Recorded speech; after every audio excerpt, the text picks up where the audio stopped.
What is good, horror horde? This is your boy Horror Gamer back with another video for you, and as you can tell by the title of this video, this is another Horror Gamer Reads. So, the last time we were in this book, they had gotten confirmation that something went wrong with Bravo Team's helicopter and they can't get a hold of nobody. So they're packing shit up and they're getting ready to head on out and they're going to see what the hell's going on. So right now we're getting to the point in the book where they're going to start going into the woods and they're going to start seeing what the hell's going on with this whole situation, all the fuckery that's happening. So, I mean, shit. Without further ado, let's dive in and see where this story takes us. Alright.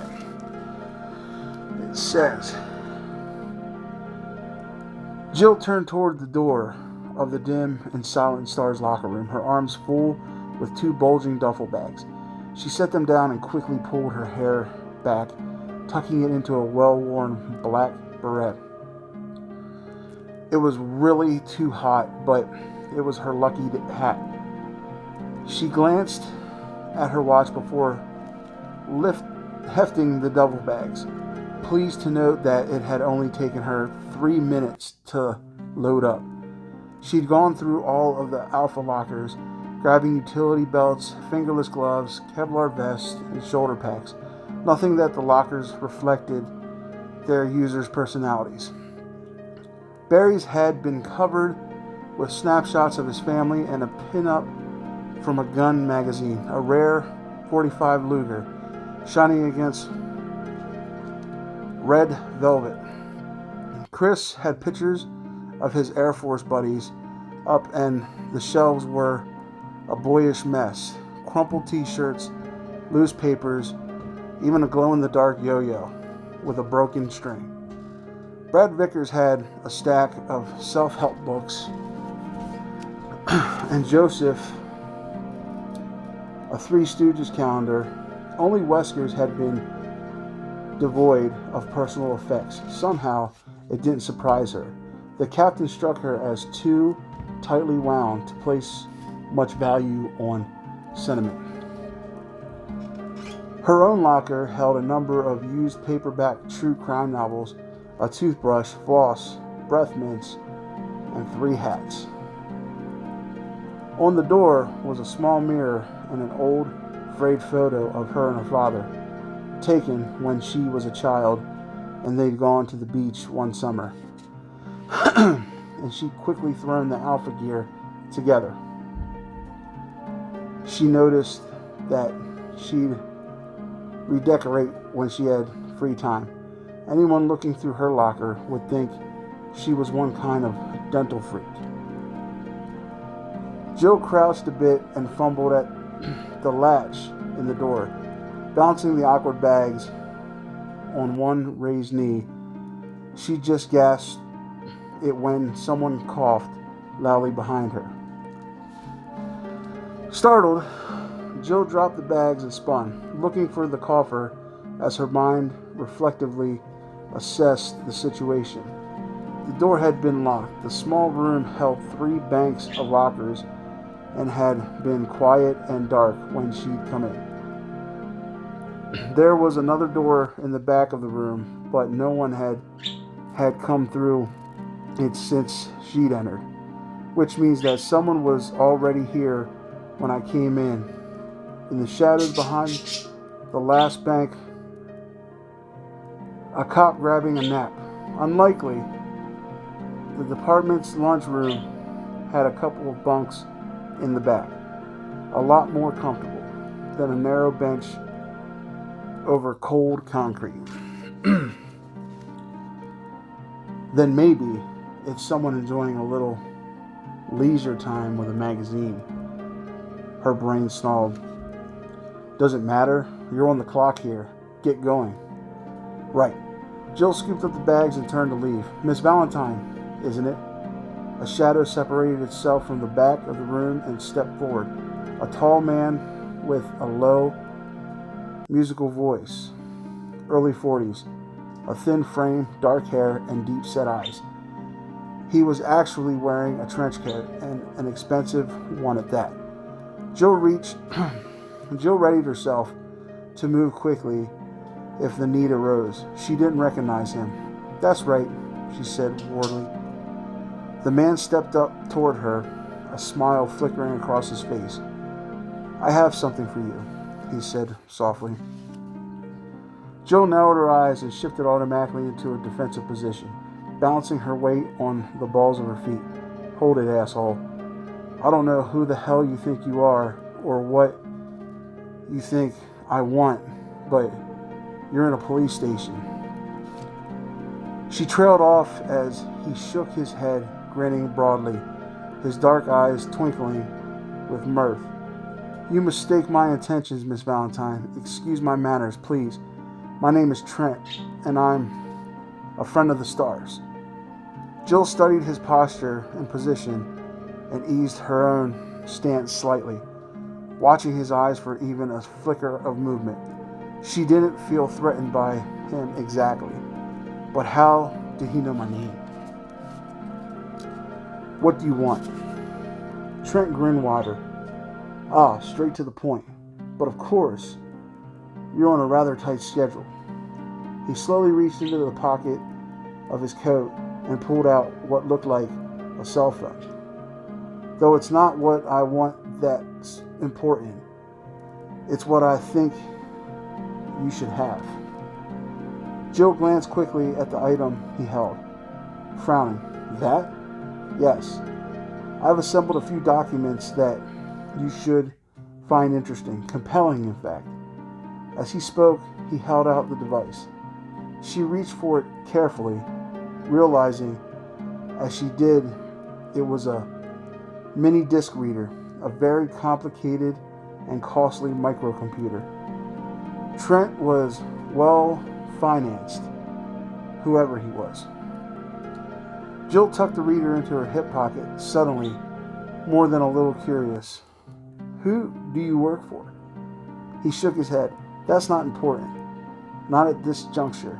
Although, I will say that there are a lot of very important people watching Raccoon City right now." "Oh? And are these people friends of the stars too, Mr. Trent?" Trent laughed, a soft, deep chuckle. "So many questions, so little time. Read the files, and if I were you, I wouldn't mention the conversation to anyone. It could have rather serious consequences." He walked toward the door in the back of the room, turning back to her, and as he reached for the knob. Trent's line, "Weather features suddenly lost." Hold on.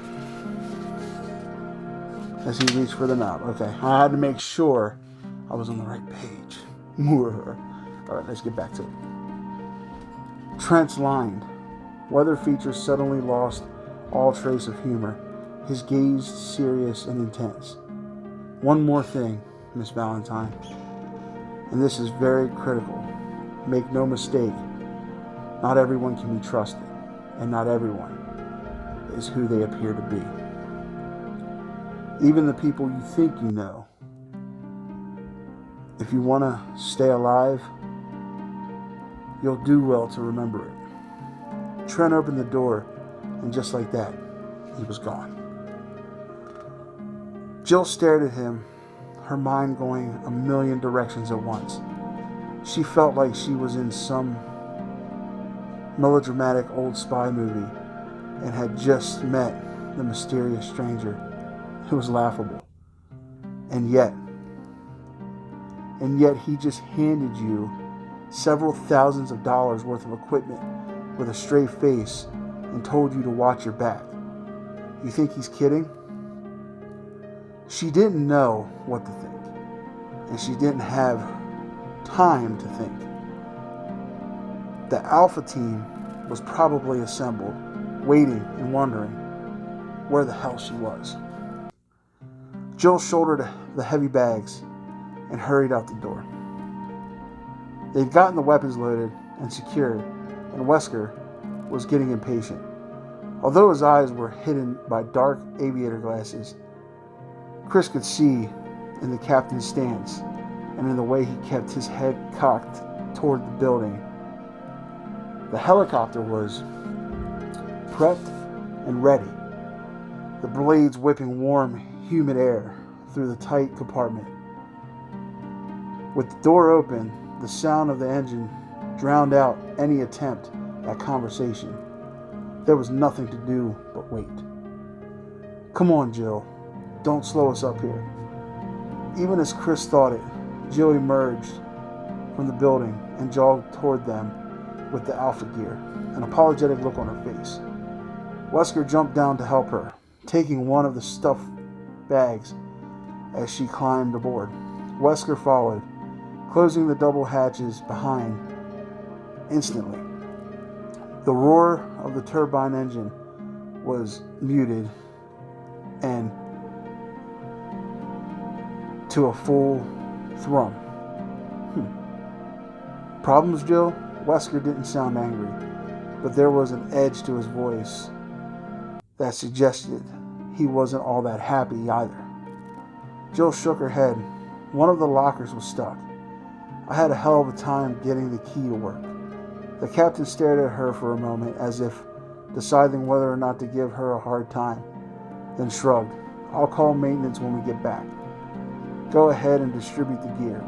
He picked up a headset and put it on, moving up to the seat right next to Brad and Jill as they started passing out the vests.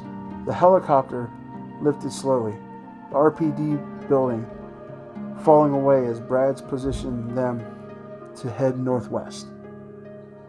Chris crouched down next to Jill after donning his vest, helping her sort through the gloves and the belts as they sped over the city towards the Arcalay Mountains.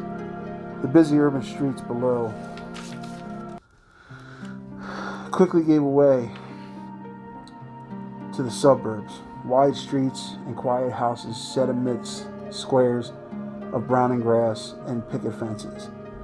An evening haze had settled over the sprawling but isolated community, fuzzing the edges of the picturesque view and giving it an unreal, dreamlike quality. Minutes passed in silence as the Alphas prepared themselves and belted in, each team member preoccupied with his or her own thoughts. With any luck, the Bravo team's helicopter had suffered only a minor mechanical failure. Forrest would have set it down in one of the scraggly open fields that dotted the forest and was probably up to his elbows in grease by now, cursing at the engine as they waited for the Alphas to show. Without the bird in working order, Marini wouldn't start the proposed search. The alternative. Chris grimaced, not wanting to consider any alternatives. He'd once seen the aftermath of a serious helicopter crash back in the Air Force. Pilot error had led to the fall of a Huey carrying 11 men and women to a training mission. But the time the rescuers had arrived, there had been nothing but charred, smoking bones amidst the fiery debris. The sweet, sticky smell of gasoline, roasted flesh, heavy in the blackened air. Even the ground had been burning, and that was the image that had haunted his dreams for months afterwards. The earth on fire, the chemical flames devouring the very soil beneath his feet. There was a slight dip in their altitude as Brad's adjusted the rotor pitch, jolting him out of his unpleasant memory. The ragged outskirts of Raccoon's Forest slipped by below, the orange markers of the police blockade standing out against the thick, muted green of the trees. Twilight was finally settling in, the forest growing heavy with shadow. "ETA, 3 minutes," Brad called back, and Chris looked around the cabin, nodding the silence. Grim expressions of his teammates. Joseph had tied a bandana over his head and was initially relacing his boots. Barry was gently rubbing a soft cloth over his beloved Colt python, staring out the hatch window. He turned his head and looked at Jill, and was surprised to find her staring back at him thoughtfully. She was sitting on the same bench as him, and she smiled briefly, almost nervously, as he caught her gaze. Abruptly, she unhooked her belt and moved to the seat next to him. She caught a faint scent of her skin, a clean, soapy smell. Chris, what you've been saying about external factors in these cases. Her voice was pitched so low that he had to lean in to hear over the throbbing of the engine. She glanced quickly around at the others, as if to make sure that no one was listening, then looked into his eyes, her own carefully guarded. I think you might be on the right track, she said softly, and I'm starting to think that it might not be such a good idea to talk about it. Chris's throat suddenly felt dry. Did something happen? Jill shook her head, her finely chiseled features giving away nothing. No, I've just been thinking that maybe you should watch what you say. Maybe not everyone listening is on the right side of this. Chris frowned, not too sure what she was trying to tell him. The only people I've talked to are on the job. Her gaze didn't falter, and he realized suddenly what she was implying. Jesus, I thought I was paranoid.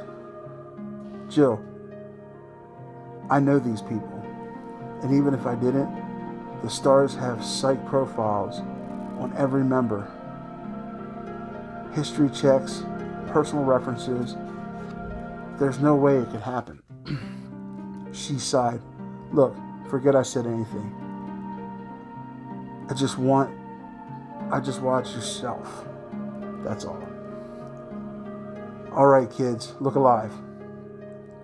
We're coming up on the Sector 22. They could be anywhere. At Wesker's interruption, Jill gave him a final sharp glance and then moved to one of the windows. Chris followed, Joseph and Barry taking the search up on the other side of the cabin. Looking out the small window, he scanned the deepening dusk on automatic, thinking about what Jill had said. He supposed he should be grateful that he wasn't the only one who suspected some kind of a cover-up, but why hadn't she said anything before? And to warn him against the stars? She knows something. She must. It was the only explanation that made any sense. He decided that after they picked up Bravo, he'd talk to her again. Try to convince her that going to Wesker would be their best bet. With both of them pushing, the captain could have to listen. He stared out at the seemingly endless sea of trees as the helicopter skimmed lower, forcing his full attention to the search. The Spencer estate had to be close, though he couldn't see it in the fading light. Thoughts of Billy, an umbrella, and now Jill's strange warning circled through his exhaustion, trying to break his focus, but he refused to give in. He was still worried about the Bravos, though as the trees swept by, he was becoming more and more convinced that they weren't in any real trouble. It was probably nothing worse than a crossed wire. Forrest had just shut it down to make repairs. Then he saw it less than a mile away, even as Jill pointed and spoke. and his concern turned to cold dread. Look, Chris. An oily plume of black smoke boiled up through the last remnants of daylight, staining the sky like a promise of death. Oh no. Barry clenched his jaw, staring at the stream of smoke that rose up from the trees, feeling sick. Captain, 2 o'clock sharp, Chris called, and then they were heading for the dark smudge. That couldn't only mean the crash. Wesker moved back into the cabin, still wearing his shades. He stepped to the window and spoke quietly, his soft voice subdued. Let's not assume the worst. There's a possibility that a fire broke out after they landed, or that they started the fire on purpose as a signal. Barry wished they could have believed him, but even Wesker had to know better. With the copter shut down, a fire starting on its own was unlikely, and if the Bravos wanted to signal, they would have used flares. Besides, which wood doesn't make that kind of smoke? But whatever it is, we won't know till we get there. Now, if I could have your full attention, please. Barry turned away from the window, saw the others do the same. Chris, Jill, and Joseph all wore the same look as he imagined that he did. Shock. Stars sometimes got hurt in the line of duty. It was part of the job. But accidents like this... Wesker's only visible sign of distress was the set of his mouth, a thin, grim line against his tan skin. Listen up. We've got people down there in a possibly hostile environment. I want all of you armed, and I want an organized approach, a standard fan as soon as we set down. Barry, you'll take point. Barry nodded, pulling himself together. Wesker was right. Now was not the time to get emotional.